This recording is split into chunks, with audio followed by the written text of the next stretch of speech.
আর কতক্ষণ? এত লেট করে নাকি ছেলে মানুষ? আরে ওকে আমাদের মতো এত ফ্রি থাকে নাকি? ওর কত কাজ, ও সবসময় ব্যস্ত থাকে। আরে আমি তোর জন্য ওয়েট করতে করতে অভ্যাস হয়ে গেছে, এখন ওয়েট করতে ভালোই লাগে। সবার মতো নাকি আমার বয়ফ্রেন্ড, ও স্পেশাল। হ্যালো, কি একটা অবস্থা তাই না? একটা ছেলের জন্য যদি দুইটা মেয়ে অপেক্ষা করে, আসলে না ওই ছেলেটা পানিশমেন্ট হওয়া উচিত, তাই না? পানিশমেন্ট দরকার নেই, যখন সময় হবে তখন পানিশমেন্ট দিয়ে দিব। নিচ মাই ফ্রেন্ড নিতু, ও হচ্ছে আমার ফিউচার মেট। শুধুমাত্র আমাদের ফ্যামিলিকে জানানো বাকি, আর সবকিছু কমপ্লিট, আমাদের সামনেই বিয়ে। নাও খাও। নিতু, তুই আমাকে জিজ্ঞেস করছিলি না যে আমার বয়ফ্রেন্ড আমার জানটা কি করে? এইটা বলার আগে এইটা বলে নি ওর ভাই কি করে।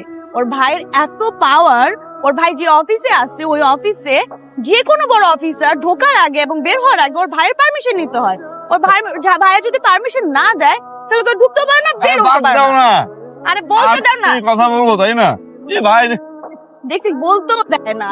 তুই বুঝতেছিস সেই ভাইয়ের ভাই হচ্ছে ও, তাহলে ওর কি কোনো কিছু বলার বাকি আছে? ওর কি পাওয়ার আছে? আমরা তো চিন্তা করছি আমি আর নিতু তোমার অফিসে একদিন যাবো তোমার ভাইয়ের সাথে দেখা করতে, এত বড় পাওয়ার। এই আস্তে আস্তে আস্তে আস্তে, কোনো সমস্যা? পানি পানি।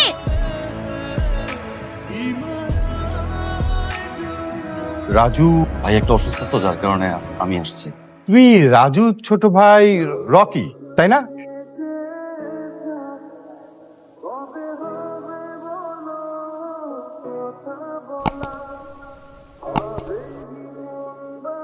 কি আবার তাড়াতাড়ি কল করলাম? কি এটা? ছবি আমার কিসের ছবি? সিকিউরিটি গার্ডের।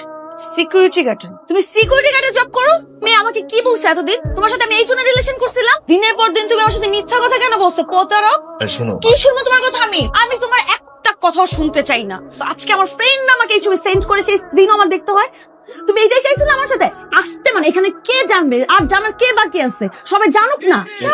আচ্ছা, আমি তো এখন বুঝতে পারতেছি কেন তোমার বাপ দাদা সকালবেলা ঘুম থেকে উঠে কেন চা রুটি খায়। ও কিন্নি, তুমি আমার সাথে ডে বাই ডে মিথ্যা কথা বলে গেছো প্রতারক। আমি তোমার চেহারা নেক্সট টাইম আর দেখতে চাই না। Security guard? তুমি না বলছো তোমার ভাই চাকরি করে?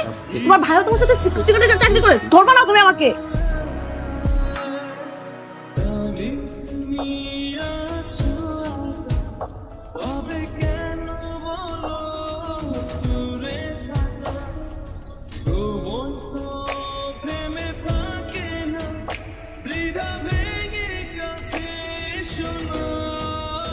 আমার কেন জানি মনে হইতেছে ও ওই দিন কিছু একটা আমাকে বলতে চাইছিল, আর আমিও রাগের মাথায় কারো কথা শুনি না। সবার সামনে যেভাবে রেস্টুরেন্টের মধ্যে চিল্লাইছি আমি, কিন্তু কিছু একটা আমাকে বলতে চাইছিল। এত দিনের রিলেশন, কিছু হলো তো চিনি আমি ওকে, ও অনেক ডিফারেন্ট। তুই এখনো এই চিটারটাকে নিয়ে বসে আছিস? প্রবলেম কি তোর? একটা ফালতু ছেলে কাজ করে সিকিউরিটি গার্ডের, আর ভাবটা নেয় কোন যেন ভিআইপি আসছে, আর এই ফালতু একটা ছেলের কথা মনে করে তুই এখনো মন খারাপ করে বসে আছিস। আল্লাহ তোমাকে শুধু এটুকু চাবো, ছোট বয়স চাকরি চলে হয়ে যায়। আরে এক ইন্টারভিউ দিয়ে গিয়ে চাকরি হয়ে যাবে, সমস্যা কি? একটা হয় না আরেকটা হবে, এটা তো অভিজ্ঞতা একটা, তাই না? ইন্টারভিউ দিলে চাকরি হবে তা তো না, মানুষের অভিজ্ঞতা হয়। বারবার কইছিল জায়গায় না যাই, এই জায়গায় না যাই, এই যে করে ইন্টারভিউ এই অফিস দিতে হবে না? ক্ষমতা আমার এই অফিসে, তোমার পারমিশন ছাড়া কেউ ঢুকতে পারে না, তোমার পারমিশন ছাড়া কেউ বেরোতে পারে না, চাবি তোমার কাছে থাকে। সিকিউরিটি গার্ডও নেই এই জায়গার। গেলাম ইন্টারভিউ দিতে, সঙ্গে সঙ্গে চাকরি হয়ে গেল। হ্যাঁ, কি হয়ে গেছে?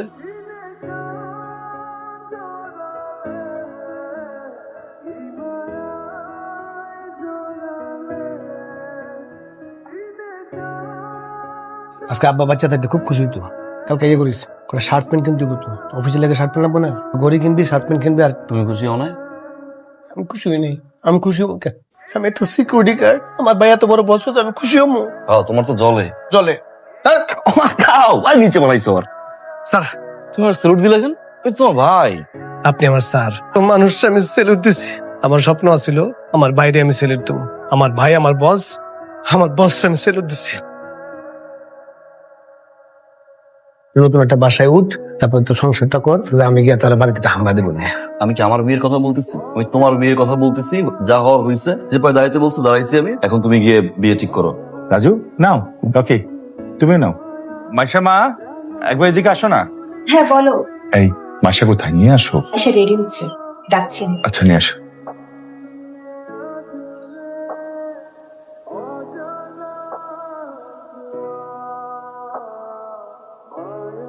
সরি, আমার আসলে ওইভাবে ব্রেকআপ করাটা উচিত হয়নি। ফ্রেন্ডদের জন্য সবাই এমন ভাবে হাসি তামাশা করছিল আমাকে নিয়ে, তোমার ওই পিকচারটা নিয়ে খুব ইনসাল্ট ফিল হচ্ছিল।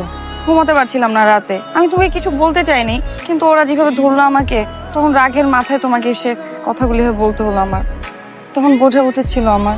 আমিও কি রাগের মাথায়, তুমি তো জানোই আমার রাগটা একটু বেশি।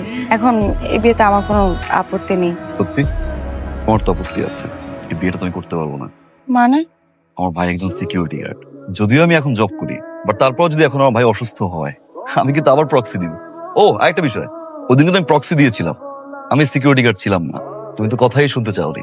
1000বার ট্রাই করেছিলাম নিজের কথাগুলো বলতে, তুমি সুযোগ দেওনি। ফেসবুক থেকে শুরু করে হোয়াটসঅ্যাপ নাম্বার সবকিছু ব্লক করে রেখেছিলে। ভালো তো আমিও বাসছিলাম, তাই না? তোমার যা খুশি তুমি বলে ব্রেকআপ করে ব্লক করে রেখে দিলে। কখনো কোনো মানুষকে তার অবস্থান দেখে ভালোবাসতে হয় না, তুমি বাসছো। আর সেই অবস্থান দেখেই তুমি আমাকে ছেড়ে চলে গেছো। ঠিক এখন আমার অবস্থান দেখেই বিয়ে করতে চাই। অবস্থান দেখে যে মানুষটা চলে যায়, সে আর যাই হোক তোমার লাইফ পার্টনার হতে পারে না। আরেকটা কথা, তোমার ফ্রেন্ডদেরকে বলে দিও, ওই দিনের ওই সিকিউরিটি গার্ডের ছেলেটাই আজকে তোমার বাবার বস।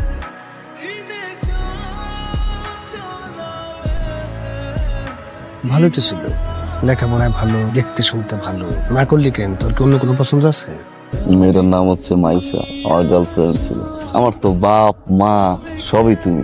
সারা জীবন তুই আমার লেগে কষ্ট করছো না আমারে, কোনোদিন ফ্লোরে ঘুমাইতে দেওয়া নাই আমারে। আমার ঠান্ডার সমস্যা, সারাদিন দুধ খা ডিম খা, দাড়িটা পাকাই ফেলছো, এখন পর্যন্ত বিয়ে করো না কেন? তুমি বিয়ে করবা, তোমার ওই বউ যদি আমার দেখতে না পারে, আজকে সেই বাইরে যদি কেউ ছোট করে, আমি তার কেমনে বিয়ে করি? আজকে সেই ভাই সিকিউরিটি গার্ড, এই জন্য যদি কেউ চলে যায়, তাহলে আমি কেমনে বিয়ে করি ভাই?